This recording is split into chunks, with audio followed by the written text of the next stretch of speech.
But Eva did not come. I'm gonna come. So today's video is going to be about dialogue, and more specifically, show don't tell, which is a pretty cliche critique to apply to writing nowadays. You know, it's pretty vague and it's not always true, but that being said, two movies I just saw recently in theaters make it clear to me that this advice actually needs to be brought back and absolutely shoved down everyone's throats.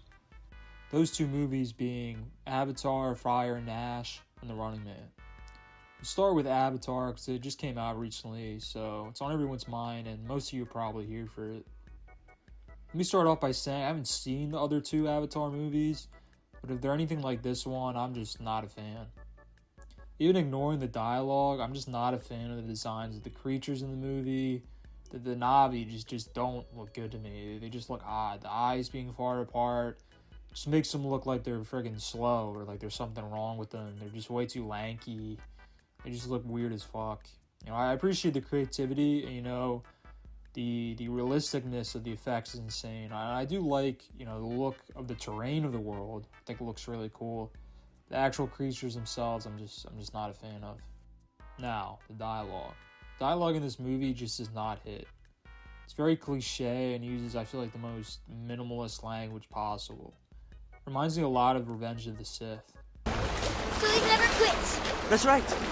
It's like in this clip they use, you know, they say Sully's never quit. Dude, this shit does not get more cliched. To give context, in the movie, they're in the middle of the chase scene, like about to get fucking murdered, and the child's out here like using these fucking Pixar movie ass like family mottos. Like this shit is ass, you know. But to be fair, this line is kind of like a one-off line, but I just want to give, you know, a kind of feel what the average kind of mid-line is in this movie. And, you know, the rest of the lines in this movie are very similar to this, and I just fucking hate it. Another piece of dialogue, or monologue in this case, that I don't like is the Fire Lady giving her backstory. She gives it totally impromptu. Like, there's no promptness from the general asking, like, to explain herself or anything. She just does it out of fucking nowhere. And it's just extremely, like, uninspired. It's such a boring fucking backstory. The fire came from the mountain, burnt our forest. My people cried for help. But Eva did not come. She hates the godlike figure, you know, Owe or whatever, because she had a horrible life. Like, her and her people had a horrible life. This is like the most fucking cliched thing imaginable. Like, I've seen it just so many times before, and them turning their back on like some type of deity because their life sucks, you know. This is like Gore and Love and Thunder, you know, God's Not Dead, you know, that old Christian movie does this. I know these are random examples, but these are just like off the dome. I can already think of examples where this has been done before. It's just very boring, and I feel like it just doesn't really contend with, you know, the themes of being against religion, which I feel like it's kind of hinting at. It's not even like this scene is bad necessarily. The acting in it is really good. It's really fucking good. But the lines themselves and the overall backstory is just very mid, borderline bad. Like, this line is so generic. Like, I feel like it just needs way more, you know, uniqueness to it. There's another scene in this movie where Sully and his wife are, you know, having what's supposed to be like a really emotional argument based on like the music cues and everything and how it's shot, but how like she hates humans. But the vocabulary in the scene is so limited. You know, I don't have the scene on hand because the movie just came out. She basically says she hates the humans because they have insanity in their minds. Like, just these vague generalities. Just these vague generalities. And, you know, I feel like it would be much better if she went into actual specifics instead of just fucking speaking at the audience, giving these pretty vague things. And just a couple more asides about, you know, random shit in this movie in general. Not a fan of how it's shot. It's shot similar to a video game, which I feel like could work, but it just ends up just being like, I feel like there's just no care as to how anything is really like framed in the shot. And, you know, the final thing I want to say about this movie, and it needs to be said, all right, James Cameron is a sick fuck with an alien fetish, all right? I mean, come on. There's 3 cross-species relationships in this movie. All right, 3 different examples. You think one of them has a human female and an alien male? No, it's all human male, alien female, and it all has very similar fucking dynamics. It's very strange. You know, there's a scene where I think Kiri, I think is her name, she bends down to kiss Spider, and you can just feel it. I can feel to my bones what Cameron was thinking when he fucking wrote this shit, alright? I know what you are. I fucking see you.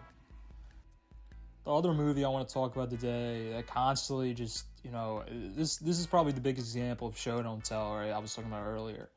And it just talks to the audience, you know, it's a Running Man. Now, for a little background, the Running Man is basically a sort of dystopian game show movie where Glenn Powell's character has to like go through these interview processes and this like way of getting onto the show, and then when he's on the show, everyone's trying to kill him in the country. So yeah, it's a brief little. And the main thing about his character is he's angry. He's angry. That's his main trait. It's like a fucking elementary school book. The biggest inspiration for this movie was No David, I guess. You might be thinking I'm criticizing how his character is like cartoonishly angry all the time, which you know he is. There's scenes where he's like looking to the fucking security cameras and like flipping it off. It's so corny.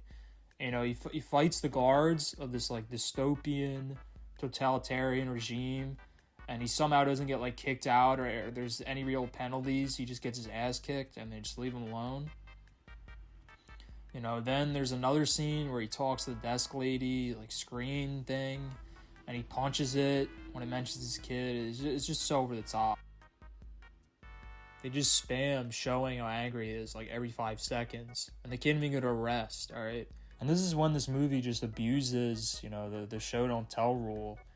It's when he has to take these like Rorschach tests during the interview process, which is already kind of dumb, you know, but he gives a bunch of over-the-top, angry answers, and they deadass just tell him, you're the angriest contestant we've ever had. Like, what the fuck? You know, now don't worry, you get the flip side of this amazing character explanation by having his wife directly tell him, you're a good man. Like, what? Who the fuck talks to their husband like that? Who speaks in that direct of a manner? It's fucking ridiculous. It's like, do we really need confirmation that his fucking wife, thinks he's a good person? Yeah, it's really, really necessary, I guess. You know, another example of show not tell being, you know, violated in this movie is these Google Slides, shows, PowerPoint ass exposition scenes. These are used not once, not twice, but 3 fucking times. The first time it's used is when this character named Bradley is trying to help Glenn Powell, you know, protect him, having him hide out in his house. So he shows him, in order to like tell him about how the show works, he shows him this 2010 nostalgia critic ass fucking the green screen explaining how the show works and the archetype of each person in the show. He goes into this unnecessary detail, a lot of which is just completely irrelevant to the plot, especially the third act. It's just bizarre. I don't know why he felt the need to promo his YouTube channel instead of just, you know, talking to him. Instead of the audience organically finding out about these tropes of the show, maybe piece by piece throughout the movie, it's just info dumped on us all at once. And it doesn't really play into the movie like us explicitly knowing the archetypes of the show. We just don't really need it. It also kind of contradicts the rest of the movie because the contestants are treated as, you know, the set in stone archetype rules, which obviously is not the case because they continue to let Richard live beyond what Bradley was originally saying. This slideshow technique is used again, but this time with Michael Cera talking about his dead dad. That's right, he has a projected slideshow presentation. I mean literal slideshow presentation this time, not like a video, like a presentation about his dead fucking dad. He goes into just this info dump about his dad and how, you know, how he died and the fucking government killed him, and none of this is really that relevant. I feel like it easily could have been, you know, condensed down or once again like trickled throughout the movie instead of this huge info dump. And you know, it's not even like he's that emotional throughout the scene to where like makes you feel for his character. He explains everything in a very like matter-of-the-fact way. The final and the worst of these dialogue dump PowerPoints is towards the end.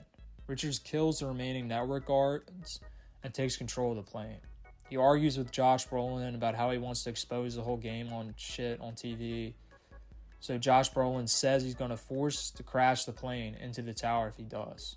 We see the announcer confirm it with the audience, and you think we're going to see this plane crash, the result of this big build-up, what's going to happen to him. And then we get this stupid-ass, wipe transition to Nostalgia Critic talking about what happened. He tells us that Powell is dead, and, but he's not really dead. This is how he escaped. And he talks about how people are finally turning on the network. All this important, vital information to the plot. That sounds a lot more interesting than what we've been seeing in the movie. It's just sped run by this fucking YouTuber. It's genuinely awful. It's just terrible. Then we get this scene of the present, and the announcer quits and acts like he did nothing wrong. He just walks out, and the crowd chanting the most vague shit, and Richard's just shooting Brolin. It's just such a bizarre ending. It happens so fast. I know I talk about endings being bloated a lot. This is the opposite, where I feel the kind of build up to the ending was bloated. And the actual ending itself was just fucking so quick, and it could have been longer. So yeah, this is my little spiel about dialogue I've seen in recent movies I saw. I know these aren't the strongest arguments, because critiquing dialogue is pretty hard without going into a million different examples and making a super long video. But, I feel you get the gist of it. Anyways, I'm dropping new videos soon.